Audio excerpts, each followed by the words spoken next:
चलिए ये प्रेडिक्शन भी देखते हैं आगे कहाँ तक सही होता है। लेकिन अभी भारत की अर्थव्यवस्था पे अगर बात कर ली जाए तो भारत अभी जिस तरह से वैश्विक तौर पर उथल पुथल मची हुई है, तो क्या इसका असर भारत के अर्थव्यवस्था पर पड़ेगा? क्या भारत में भी जॉब्स को लेकर कंसर्न उठेंगे, जॉब्स की कमियां आएंगी? आगे चलकर क्या लग रहा है भारत का अर्थव्यवस्था जो है भारत की, वो किस डायरेक्शन में जा रही है?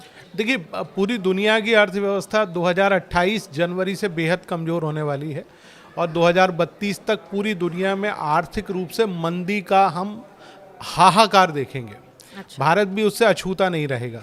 लेकिन आपको अगले साल जैसे ही गुरु सिंह राशि में इसी साल 18 दिसंबर के बाद पहुंचेंगे, 11 महीने का उनका भ्रमण है सिंह राशि में, उस दौरान देश की जनता को और भारत को भी अर्थव्यवस्था के रूप में कहीं ना कहीं सेटबैक जरूर दिखाई देगा। अर्थव्यवस्था को कहीं ना कहीं कमजोरी जरूर दिखाई देगी, परंतु भारत संभलता रहेगा। हालांकि भारत कर्क राशि का देश है, वृषभ लग्न और कर्क राशि का देश है।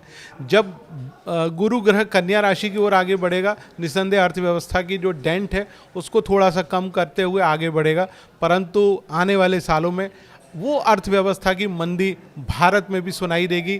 जहाँ तक प्रश्न है अन्य धातुओं का, जैसे उदाहरण के तौर पे आज हम सोने की बात करते हैं, 1,70,000 रुपये 10 ग्राम है, तो आपको इसी साल वो 2 लाख रुपए दिखाई देगा। 2028 के बाद आपको सोना लगभग 3-3.5 लाख रुपए के आसपास दिखाई देगा। चांदी की कीमत भी 5 से 6 लाख रुपए के ऊपर दिखाई देगी। तो ये जो धातुएं हैं ये खरीदना बहुत महंगा होता जाएगा। रियल एस्टेट उतना प्रॉफिटेबल नहीं रहेगा, लेकिन यदि आप गोल्ड में और सिल्वर में इन्वेस्टमेंट करते हैं तो मुझे लगता है ये आपके लिए बेहद लाभकारी होगा। तो अभी आपके हिसाब से सही समय है सोने और चांदी में इन्वेस्ट करने का? क्योंकि अभी जब से साल की शुरुआत हुई है, सोने चांदी के दाम में बहुत ही ऊपर नीचे उतार चढ़ाव आए हैं, तो उसके हिसाब से आगे चलकर सोने के दाम बढ़ने वाले हैं आपके हिसाब से, तो क्या अभी वो सही समय है इन्वेस्ट करने का सोने चांदी में? बिल्कुल। यदि आज से 1 साल के बाद सोने की कीमत लगभग 1.5 से 1.25 गुनी हो जाए, चांदी की कीमत भी लगभग डबल के आसपास हो, तो मेरा मानना है कि आप वर्चुअली इनमें इन्वेस्ट करें बजाय ज़मीन में इन्वेस्ट करने के या किसी बॉन्ड में इन्वेस्ट करने के। ये मेरा अपना व्यक्तिगत मत है, ये केवल मैं ज्योतिष के आधार पे कह रहा हूँ, इसमें आप कतई उसमें मत जाइएगा।